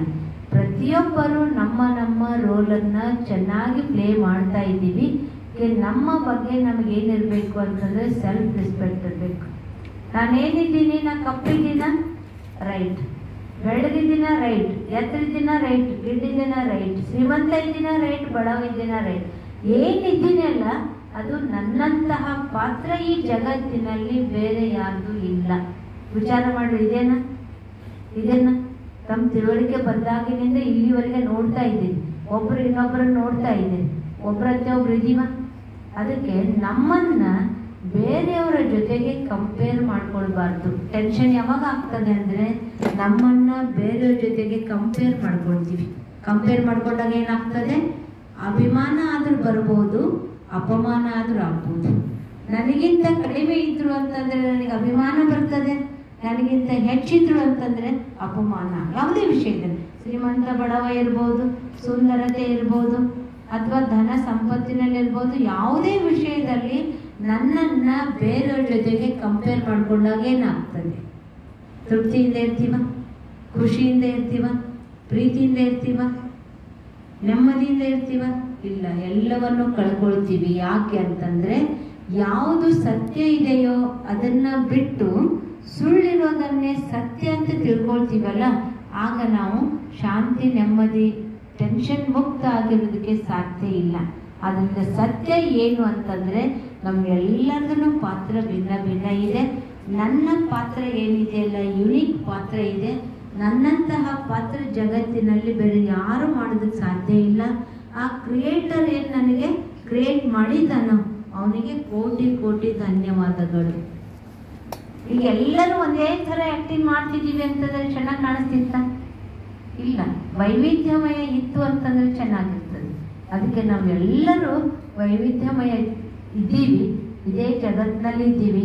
ನಮಗೆ ಆ ಕ್ರಿಯೇಟರ್ ಏನು ನಮಗೆ ಕ್ರಿಯೇಟ್ ಮಾಡಿದ್ದಾನೆ, ನಮಗೆ ಯಾವ ಪಾತ್ರ ಕೊಟ್ಟಿದ್ದಾನೆ, ಪ್ರೀತಿಯಿಂದ ಸ್ವೀಕಾರ ಮಾಡಬೇಕು, ಪ್ರೀತಿಯಿಂದ ಅಭಿನಯ ಮಾಡಬೇಕು. ಆಗ ನಾವು ನೆಮ್ಮದಿ, ತೃಪ್ತಿಯಿಂದ ಇರೋದಕ್ಕೆ ಸಾಧ್ಯ ಇದೆ, ಟೆನ್ಷನಿಂದ ಮುಕ್ತ ಆಗೋದಕ್ಕೆ ಸಾಧ್ಯ ಇದೆ. ಶರಣರು ಒಂದು ಮಾತನ್ನು ಹೇಳ್ತಾರೆ, ಕೊಟ್ಟ ಕುದುರೆಯ ನೇರದೆ ಮತ್ತೊಂದು ಕುದುರೆಯ ಬಯಸುವವ ಶೂರನೂ ಅಲ್ಲ, ಧೀರನೂ ಅಲ್ಲ ಅಂತ. ನನಗೇನು ಸಿಕ್ಕಿದೆ? ಈಗ ನನಗೇನಿದೆ, ನನ್ನ ಹೈಟ್ ಇಷ್ಟೇ ಅದ ಅಂತ. ಇದನ್ನು ಬಿಟ್ಟು ನನಗೆ ಇನ್ನಿಷ್ಟಿಷ್ಟು ದೊಡ್ಡದಾಗಬೇಕು ಅಂದ್ರೆ ಆಗ್ತೀನ? ಇಲ್ಲ. ಇದನ್ನು ಬಿಟ್ಟು ಇನ್ನಿಷ್ಟಿಷ್ಟು ಕೆಳಗಾಗಬೇಕು ಅಂದ್ರೆ ಆಗ್ತೀನ? ಇಲ್ಲ. ನನಗೇನಿದೆಯೋ ಅದನ್ನು ನಾನು ಸ್ವೀಕಾರ ಮಾಡಲೇಬೇಕು. ಅಂದರೆ ನಾನು ಆರಾಮಾಗಿರ್ತೀನಿ. ಇಲ್ಲ ಅಂತಂದರೆ ನಾನು ಎತ್ತರಿದ್ರೆ ಚಲೋ ಇತ್ತು, ಎತ್ತರಿದ್ರೆ ಚಲೋ ಇತ್ತು, ಎತ್ತರಿದ್ರೆ ಚಲೋ ಇತ್ತು, ಮನಸ್ಸು ಬೇಜಾರು ಮಾಡಿಕೊಂಡು ನನ್ನದೇ ಏನಾಗ್ತದೆ? ಮನಸ್ಸಿನ ಶಕ್ತಿಯನ್ನು ಕಳ್ಕೊಳ್ತೀನಿ, ಖುಷಿಯನ್ನು ಕಳ್ಕೊಳ್ತೀನಿ, ತೃಪ್ತಿ ನೆಮ್ಮದಿ ಹಾಳು ಮಾಡ್ಕೊಳ್ತೀನಿ. ಅದರಿಂದ ಏನಾದ್ರು ಲಾಭದನ? ನಾನು ಏನಿದ್ದೀನಿ ಅದನ್ನು ಸ್ವೀಕಾರ ಮಾಡಲೇಬೇಕು. ಇದು ಎಲ್ಲಕ್ಕಿಂತ ದೊಡ್ಡ ಗುಣ. ಏನಿದೆ ಅಲ್ಲ ಅದನ್ನು ಸ್ವೀಕಾರ ಮಾಡಿದ್ದೀವಿ ಅಂತಂದರೆ ಟೆನ್ಷನ್ ಫ್ರೀ ಇರ್ತೀವಿ. ನಮ್ಮನ್ನು ಬೇರೆಯವ್ರ ಜೊತೆಗೆ ಕಂಪೇರ್ ಮಾಡ್ಕೊಳ್ಬಾರ್ದು, ಅವಾಗ ಟೆನ್ಷನ್ ಫ್ರೀ ಆಗಿರ್ತೀವಿ. ಹಾಗೂ ಅದ್ರ ಜೊತೆಗೆ ಇನ್ನೊಂದು ಮಾತು ನಮಗೆ ಗೊತ್ತಿರಬೇಕು. ಎಲ್ಲರೂ ನಾವೇನು ಮಾಡ್ತೀವಿ ಅಂದರೆ ನಾನು ಹೇಳಿದಂಗೆ ಬೇರೆಯವ್ರು ಕೇಳಬೇಕು. ಎಲ್ಲರೂ ಅಂತೀವಲ್ಲ, ಅಂದರೆ ನಾನು ಖುಷಿ ಇರ್ತೀನಿ. ನಾನು ಹೇಳಿದಂಗೆ ಬೇರೆಯವ್ರು ಕೇಳಿಲ್ಲ ಅಂತಂದರೆ ಖುಷಿ ಕಳ್ಕೊಳ್ತೀನಿ. ಸಾಧ್ಯತೆ ಏನ್ರಿ? ಕ್ರಿಯೇಟರ್ ನಾವಿದ್ದೀವ, ಅವನಿದ್ದಾನೆ. ಅವನು ಹೇಳಿದಂಗೆ ಅವ್ರು ಮಾಡ್ತಾರೋ ಅಥವಾ ನಾನು ಹೇಳಿದಂಗೆ ಇವ್ರು ಮಾಡ್ತಾರೆ? ಸಾಧ್ಯತೆ ಏನ್ರಿ? ಬರೀ ನಾನು ಎಷ್ಟು ಕಂಟ್ರೋಲಲ್ಲಿ ಇಟ್ಕೋಬಹುದು? ಒಂದು 5 ನಿಮಿಷ, 1 ಗಂಟೆ, 1 ದಿನ, 1 ವರ್ಷ, ಕೆಲವು ಸಮಯ ಮಾತ್ರ ನಾನು ಕಂಟ್ರೋಲಲ್ಲಿ ಇಟ್ಕೊಳ್ಬೋದು. ಅದು ಪೂರ್ಣವಾಗಿ ಕಂಟ್ರೋಲಲ್ಲಿ ಇಟ್ಕೊಳ್ಳೋದಕ್ಕೆ ಸಾಧ್ಯ ಇಲ್ಲ. ಅದಕ್ಕೆ ಪ್ರತಿಯೊಬ್ಬರು ಈ ಭೂಮಿಗೆ ಬರಬೇಕು ಅಂತಂದರೆ ನಮ್ಮದೇ ಆದಂತಹ ವಿಶೇಷತೆಗಳನ್ನು, ಗುಣಗಳನ್ನು, ಶಕ್ತಿಗಳನ್ನು, ವ್ಯಾಲ್ಯೂಸನ್ನು ತಗೊಂಡೇ ಈ ಭೂಮಿ ಮೇಲೆ ಬಂದೀವಿ. ಅಂದಮೇಲೆ ನಾವೇನು ತಗೊಂಡು ಬಂದಿದ್ದೀವಿ, ನಮಗೇನು ಸಿಕ್ಕಿದೆಯೋ ಅದನ್ನು ಪ್ರೀತಿಯಿಂದ ಸ್ವೀಕಾರ ಮಾಡಬೇಕು. ಎಲ್ಲರಿಗೂ ಯಾರ ಹತ್ರ ಯಾವ ಗುಣ ಇದೆಯೋ ಅದಕ್ಕೆ ನಾವು ಗೌರವ ಕೊಡಬೇಕು. ಒಬ್ಬರ ಹತ್ರ ಒಂದು ಗುಣ ಇದೆ, ಮತ್ತೊಬ್ಬರ ಹತ್ರ ಮತ್ತೊಂದು ಗುಣ ಇದೆ.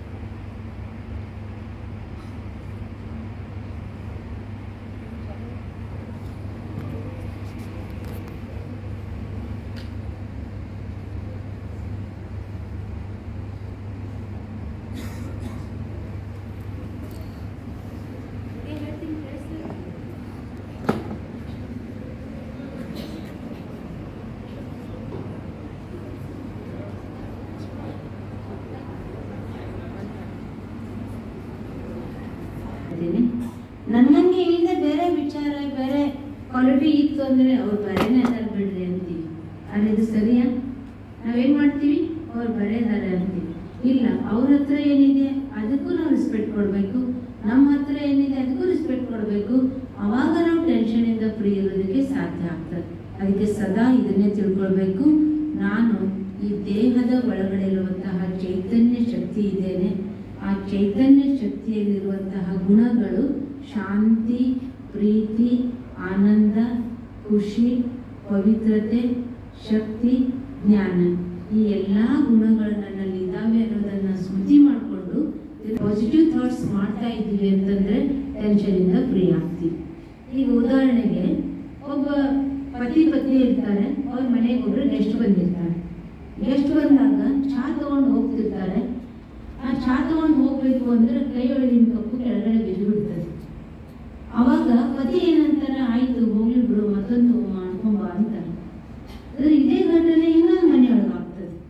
ಆಗ ಏನಾಗ್ಬಿಡ್ತದೆ, ಈ ಕೈ ಒಳಗಿನ ಬಿತ್ತು ಅಂತಂದ್ರೆ ಅಲ್ಲೇ ಜಗಾಡೋದಕ್ಕೆ ಚಾಲು ಮಾಡ್ತಾರೆ. ಎಲ್ಲಿ ಟೆನ್ಷನ್ ಆಗ್ತದೆ, ಎಲ್ಲಿ ಟೆನ್ಷನ್ ಫ್ರೀ ಆಗಿರ್ತಾರೆ. ಒಂದು ಸೆಕೆಂಡ್ ಒಳಗೆ ಆಯ್ತು ಮತ್ತೊಂದು ಮಾಡ್ಕೊಂಡು ಬಂದ್ಬಿಡು ಅಂದ್ರೆ ಒಂದೇ ಕ್ಷಣದೊಳಗೆ ಏನಾಗ್ತದೆ, ಪಾಸಿಟಿವ್ ಆಗಿ ವಿಚಾರ ಮಾಡಿದ ಆಗ ಈಸಿಯಾಗಿ ಮಾಡ್ಕೊಂಡು ಬಂದ್ರು.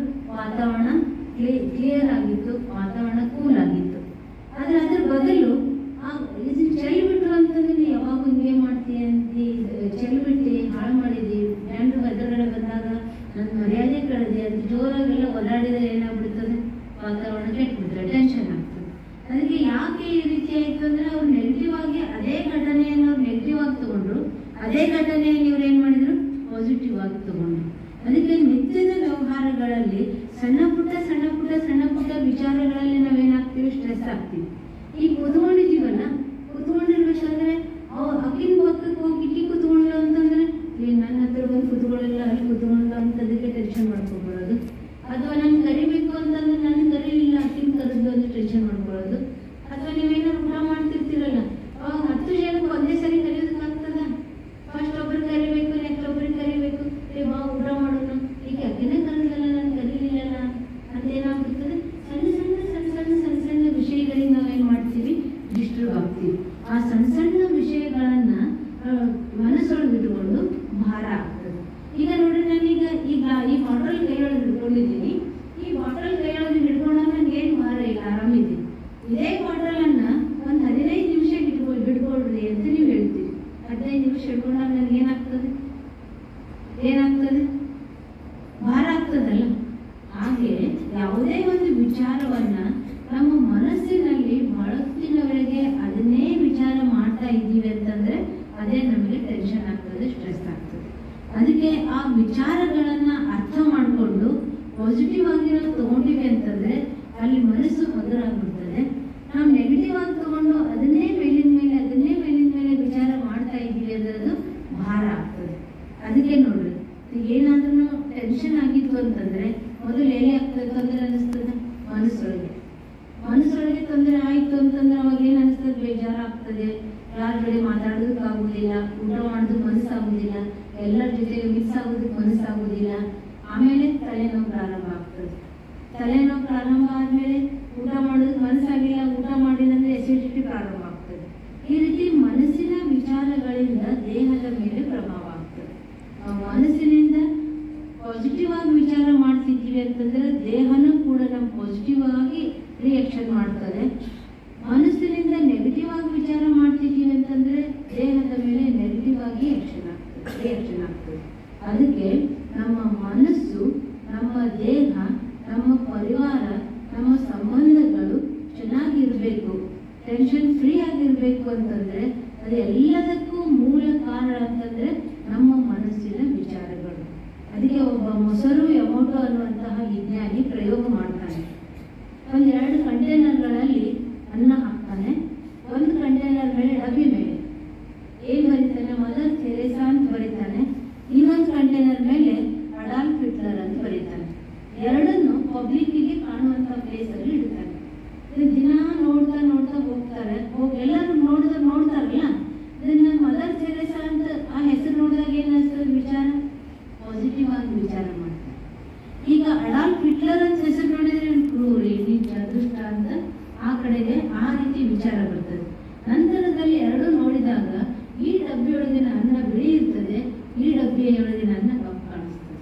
ಯಾಕೆ ಅಂತಂದ್ರೆ ಪ್ರತಿಯೊಬ್ಬರ ಮನಸ್ಸಿನ ವಿಚಾರಗಳು ಪದಾರ್ಥಗಳ ಮೇಲೆ ಅಥವಾ ವಸ್ತುವಿನ ಮೇಲೆ ಆಗ್ತದೆ.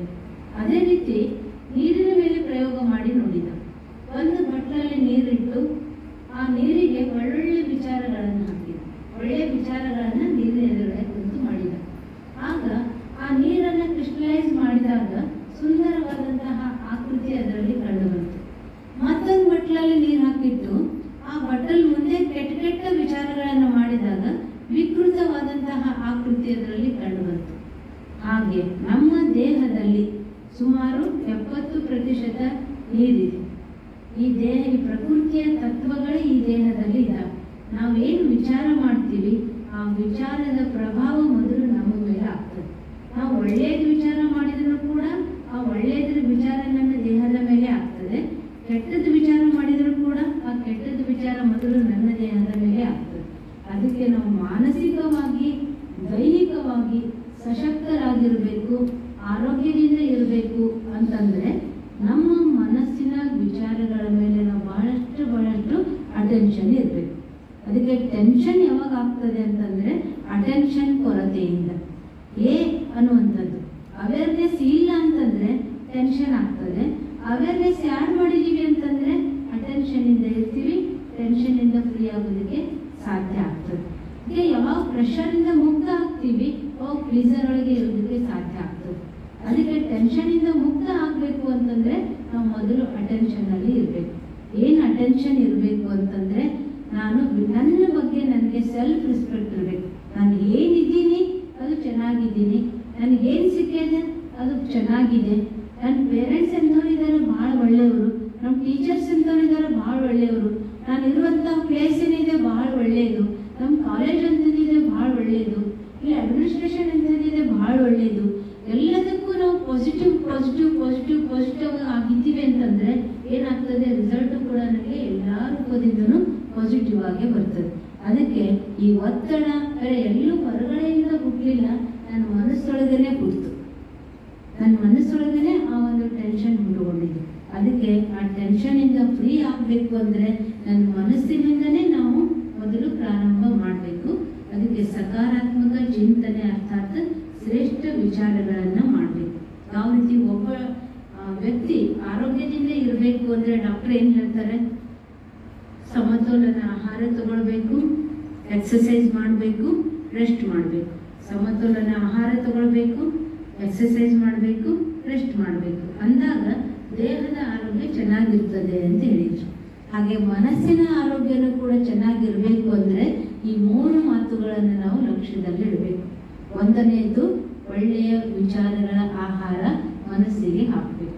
ವಿಚಾರ ಮಾಡ್ರಿ, ಇಡೀ ದಿನದಲ್ಲಿ ನಾನು ಎಷ್ಟು ಸಮಯ ಒಳ್ಳೆಯ ವಿಚಾರಗಳನ್ನು ಮನಸ್ಸಿಗೆ ಹಾಕ್ತೇನೆ, ಸಕಾರಾತ್ಮಕ ಅಥವಾ ಪಾಸಿಟಿವ್ ವಿಚಾರಗಳನ್ನು ಎಷ್ಟು ಮನಸ್ಸಿಗೆ ಹಾಕ್ತೇವೆ ಅಂತ ಪ್ರಶ್ನೆ ಮಾಡಿಕೊಂಡ್ರೆ ಎಷ್ಟು ಹಾಕ್ತೀವಿ ವಿಚಾರ ಮಾಡಿ, ಎಷ್ಟು ಪರ್ಸೆಂಟೇಜ್ ಹಾಕ್ತೀವಿ ಅಥವಾ ಎಷ್ಟು ಗಂಟೆ ಹಾಕ್ತೀವಿ, ಎಷ್ಟು ವಿಚಾರಗಳನ್ನು ಮನಸ್ಸಿಗೆ ಹಾಕ್ತೀವಿ ಅಂತ ಕೇಳಿದ್ರೆ ಸಂಖ್ಯೆ ಏನಿದೆ ರೀ, ಕ್ವಾಂಟಿಟಿ ಏನಿದೆ ಬಹಳಷ್ಟು ಲೋ ಲೆವೆಲ್ ಅಲ್ಲಿ ಇದೆ. ಅದಕ್ಕೆ ನಾವು ಮನಸ್ಸಿಗೆ ಒಳ್ಳೆಯ ವಿಚಾರಗಳ ಊಟವನ್ನು ಹಾಕಬೇಕು. ಏನು ಒಳ್ಳೆಯ ವಿಚಾರಗಳನ್ನು ತಿಳ್ಕೊಂಡಿದ್ದೀವಿ, ಕೇಳಿದ್ದೀವಿ, ಓದಿದ್ದೀವಿ, ಅರ್ಥ ಮಾಡ್ಕೊಂಡಿದ್ದೀವಿ, ಅದನ್ನು ನಮ್ಮ ಜೀವನದಲ್ಲಿ ಅಡಾಪ್ಟ್ ಮಾಡ್ಕೊಳ್ಬೇಕು, ಧಾರಣೆ ಮಾಡ್ಕೊಳ್ಬೇಕು, ಉಪಯೋಗ ಮಾಡ್ಕೊಳ್ಬೇಕು. ಅದೇ ಚಿಂತನೆ ಮಾಡಬೇಕು. ಇದೇ ಎಕ್ಸಸೈಸ್. ಅದಾದಮೇಲೆ ಮೆಡಿಟೇಷನ್ ಮಾಡಬೇಕು.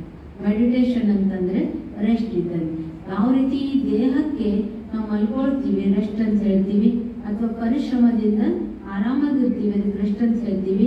ಹಾಗೆ ಮನಸ್ಸು ಕೂಡ ರೆಸ್ಟ್ ಯಾವಾಗ ಆಗ್ತದೆ, ಮನಸ್ಸಿಗೆ ರೆಸ್ಟ್ ಯಾವಾಗ ಅಂತ ಹೇಳ್ತೀವಿ ಅಂದರೆ ಮೆಡಿಟೇಷನ್. ಮೆಡಿಟೇಷನ್ ಅಂತಂದರೆ ನಾನು ಪಾಯಿಂಟ್ ಆಫ್ ಲೈಟ್ ಇದ್ದೇನೆ ಅನ್ನುವಂಥ ಸ್ಮೃತಿಯಲ್ಲಿದ್ದು, ನನ್ನ ತಂದೆ ಅಂದರೆ ಇಡೀ ವಿಶ್ವದ ಹೈಯರ್ ಅಥಾರಿಟಿ ನನಗೇನು ಪವರ್ ಕೊಡುವಂಥವ್ರು ಇದ್ದಾರೆ, ಅವರು ಸರ್ವಶಕ್ತಿವಂತ ಇದ್ದಾರೆ. ಅವರಿಗೆ ನಾವೇನಂತ ಹೇಳಿದ್ದೀವಿ, ಜಗದೀಶ್ವರ, ವಿಶ್ವೇಶ್ವರ, ಲೋಕೇಶ್ವರ, ಶಿವ, ಅಲ್ಲ, ಗಾಡ್, ಓಂಕಾರ, ಬೇರೆ ಬೇರೆ ಶಬ್ದಗಳಿಂದ ಹೇಳಿದ್ದೀವಿ. ಯಾವ ಶಬ್ದ ಹೇಳಿದ್ರೂ ಒಬ್ಬನದನೆ. ಅದಕ್ಕೆ ಆ ಒಬ್ಬನ ಜೊತೆಗೆ supreme authority, higher authority, powerful authority, ಅವರ ಜೊತೆಗೆ ನಮ್ಮ ಮನಸ್ಸನ್ನು ಜೋಡಿಸುವುದಕ್ಕೆ ಯೋಗ ಅಥವಾ ಮೆಡಿಟೇಷನ್ ಅಂತ ಹೇಳಲಾಗ್ತದೆ. ಅಂದರೆ self realization, God realization. Self realization ಅಂದರೆ ನಾನೊಂದು ಪಾಯಿಂಟ್ ಆಫ್ ಲೈಟ್ ಇದ್ದೇನೆ.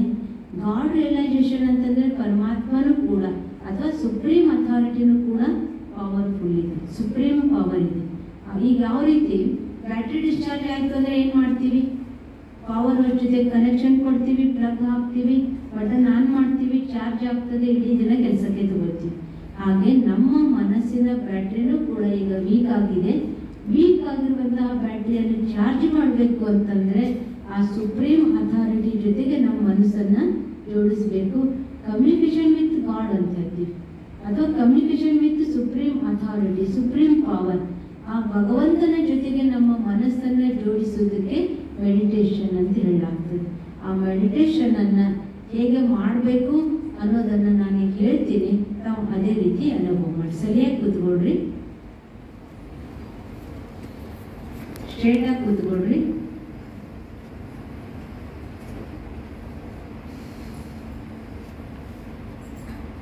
ನಾನು ಅನುಭವ ಮಾಡಿ, ಎಕ್ಸ್ಪೀರಿಯನ್ಸ್ ಮಾಡಿ. ಕಣ್ಣು ಮುಚ್ಚಿಕೊಳ್ರಿ, ಸ್ಟ್ರೇಟಾಗಿ ಕೂತ್ಕೊಳ್ರಿ. ಮನಸ್ಸಿಂದ ಎಲ್ಲದರಿಂದನೂ ಭಿನ್ನ ಅನುಭವ ಮಾಡ್ರಿ.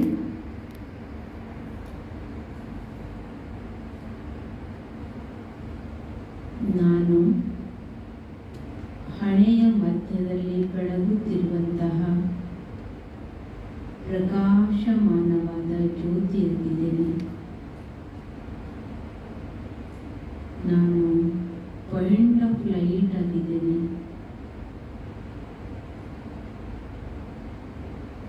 ನಾನು ಶಾಂತ ಸ್ವರೂಪನಾಗಿದ್ದೇನೆ, ಆನಂದ ಸ್ವರೂಪನಾಗಿದ್ದೇನೆ, ಪ್ರೇಮ ಸ್ವರೂಪನಾಗಿದ್ದೇನೆ, ಜ್ಞಾನ ಸ್ವರೂಪನಾಗಿದ್ದೇನೆ, ಪವಿತ್ರ ಸ್ವರೂಪ ಆಗಿದ್ದೇನೆ, ಶಕ್ತಿ ಸ್ವರೂಪನಾಗಿದ್ದೇನೆ. ನಾನು ಯುನಿಕ್ ಆಗಿದ್ದೇನೆ. ನಾನೊಂದು ಚೈತನ್ಯ ಶಕ್ತಿಯಾಗಿದ್ದೇನೆ.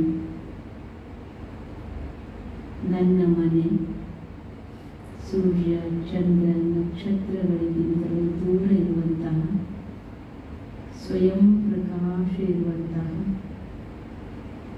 ಶಾಂತಿಯಿಂದ ತುಂಬಿರುವಂತಹ, ಶಕ್ತಿಶಾಲಿಯಾಗಿರುವಂತಹ, ಶುದ್ಧ ಪವಿತ್ರ ಸ್ಥಾನ ನನ್ನದಾಗಿದೆ.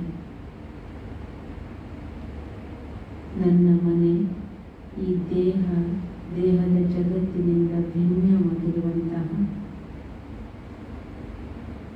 ಅತ್ಯಂತ ಶ್ರೇಷ್ಠವಾಗಿರುವಂತಹ ಪವಿತ್ರವಾಗಿರುವಂತಹ ಸ್ಥಾನ.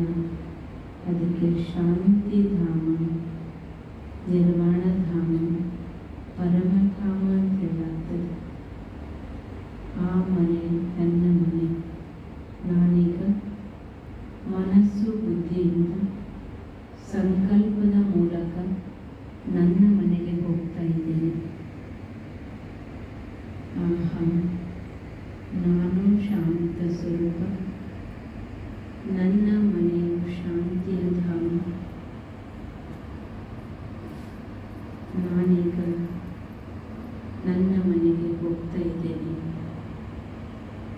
ನಾನು ಶಾಂತ, ನನ್ನ ಮನೆಯು ಶಾಂತಿಯ ಧಾಮ.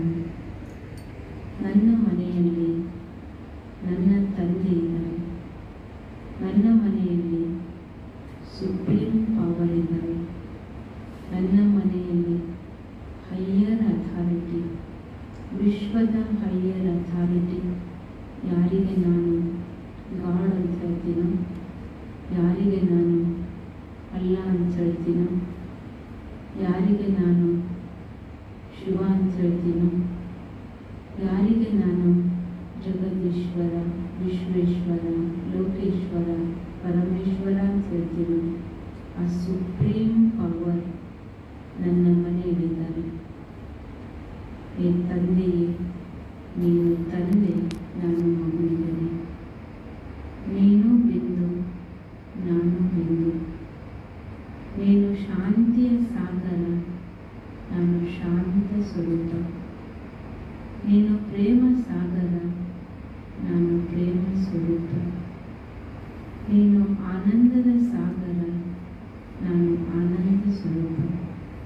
ನೀನು ಸರ್ವ ಗುಣಗಳಿಗೆ ಸಾಗರ. ನಿನ್ನೆಲ್ಲ ಗುಣಗಳು ಪ್ರಕಾಶದ ರೂಪದಲ್ಲಿ ನನ್ನ ಮೇಲೆ ಬೀಳ್ತಾ ಇದೆ.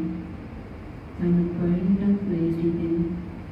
ಏನೋ ಪಾಯಿಂಟ್ ಆಫ್ ಲೈಟ್ ಇದೆಯಾ? ಈ ತಂದೆ, ನಿನ್ನಿಂದ ಶಾಂತಿಯ ಕಿರಣಗಳು ನನ್ನ ಮೇಲೆ ಬೀಳ್ತಾ ಇದ್ದಾವೆ. ಅಪಾರ ಶಾಂತಿಯ ಅನುಭವ ಮಾಡ್ತಾ ಇದ್ದೀನಿ. ಎಷ್ಟೊಂದು ಶಾಂತಿ, ಶಾಂತಿ. ನಾನು ಶಾಂತ ಸ್ವರೂಪ. ನನ್ನ ಮನೆಯು ಶಾಂತಿಯ ಧಾಮ. ನನ್ನ ತಂದೆಯು ಶಾಂತಿಯ ಸಾಗರ. ಆ ತಂದೆಯಿಂದ ಶಾಂತಿ, ಪ್ರೀತಿ, ಪವಿತ್ರತೆ, ಜ್ಞಾನ, ಶಕ್ತಿ ಎಲ್ಲವನ್ನು ಪಡೆದುಕೊಳ್ತಾ ಇದ್ದೇನೆ. ಈ ತಂದೆಯು ನಾನು ನನ್ನ ಊರಿಂದ ಈ ಯೂನಿವರ್ಸಿಟಿಗೆ ನನ್ನ ಪದವಿಯನ್ನು ಪಡೆಯುವುದಕ್ಕೋಸ್ಕರ ಬಂದಿದ್ದೇನೆ. ಪ್ರೀತಿಯಿಂದ ನಾನು ಸ್ವೀಕಾರ ಮಾಡಿದ್ದೇನೆ. ಪ್ರೀತಿಯಿಂದ ಆಯ್ಕೆ ಮಾಡಿಕೊಂಡಿದ್ದೇನೆ. ನನಗೆ ನೀನು ಶಕ್ತಿಯನ್ನು ಕೊಡು. ನಿನ್ನ ಸಂಪೂರ್ಣ ಶಕ್ತಿಯ ಕಿರಣಗಳು ನನ್ನ ಮೇಲೆ ಬೀಳ್ತಾ ಇದ್ದಾವೆ. ನಾನು ಇಟ್ಟಿರುವಂತಹ ಹೆಜ್ಜೆ ನಿನ್ನ ಶಕ್ತಿಯಿಂದಲೇ ಇಟ್ಟಿದ್ದೇನೆ. ನೀನು ನನ್ನ ಜೊತೆಗಿದೆಯಾ? ನಿನ್ನ ಸದಾ ಶಕ್ತಿ ನನ್ನ ಜೊತೆಗಿದೆ. ನಾನು ಸದಾ ನಿನ್ನವನು, ನೀನು ನನ್ನವನು.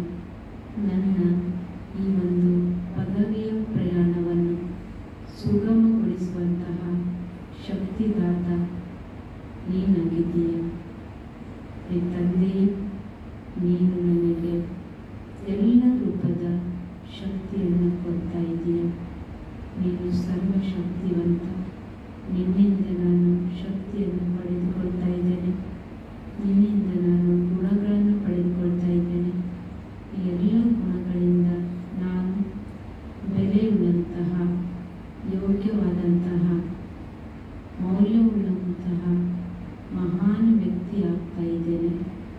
ನಾನೊಂದು ವಿಶೇಷ ಆತ್ಮ ಇದ್ದೇನೆ. ನಾನು ಯುನೀಕ್ ಆಗಿದ್ದೇನೆ. ನನ್ನಂತಹ ಪಾತ್ರೆ ಜಗತ್ತಿನಲ್ಲಿ ಬೇರೆ ಯಾರಿಗೂ ಇಲ್ಲ. ನಾನು ಮಹಾನ್ ಇದ್ದೇನೆ, ಶ್ರೇಷ್ಠ ಇದ್ದೇನೆ, ಯುನೀಕ್ ಆಗಿದ್ದೇನೆ. ನನ್ನ ಈ ಒಂದು ಹೆಜ್ಜೆ ದೃಢ ಹೆಜ್ಜೆ ಇದೆ. ನಾನು ಈ ಹೆಜ್ಜೆಯಲ್ಲಿ ಸಫಲತೆಯ ದಾರಿಯಲ್ಲಿ ಇದ್ದೇನೆ. ಸಫಲತೆಯನ್ನು ಪಡೆದುಕೊಳ್ತೇನೆ. ಈ ದೃಢತೆಯೇ ಸಫಲತೆಯ ಬೀಗದ ಕೈಯಾಗಿದೆ. ಇವತ್ತಿನ ನನ್ನ ದೃಢ ಸಂಕಲ್ಪ ನಾಳೆಯ ನನ್ನ ಸಫಲತೆಗೆ ಆಧಾರ ಆಗಿದೆ. ಈ ತಂದೆಯೇ, ನೀನೇ ನನಗೆ ಆಸರೆ, ನೀನೇ ನನಗೆ ಆಧಾರ, ನೀನೇ ನನ್ನ ಸರ್ವಸ್ವ. ನೀನು ನನ್ನ ಈ ಚರ್ಮದ ಕಣ್ಣಿಗೆ ಕಾಣದೆ ಹೋದರೂ ಮನಸ್ಸಿಗೆ, ಹೃದಯಕ್ಕೆ ಹತ್ತಿರದವನಾಗಿದ್ದೀಯ. ಈ ತಂದೆಯೇ, ಸದಾ ನೀನು ನನ್ನವನು, ನಾನು ನಿನ್ನವನು. ನಾನು ನಿನ್ನಿಂದ ಶಾಂತಿ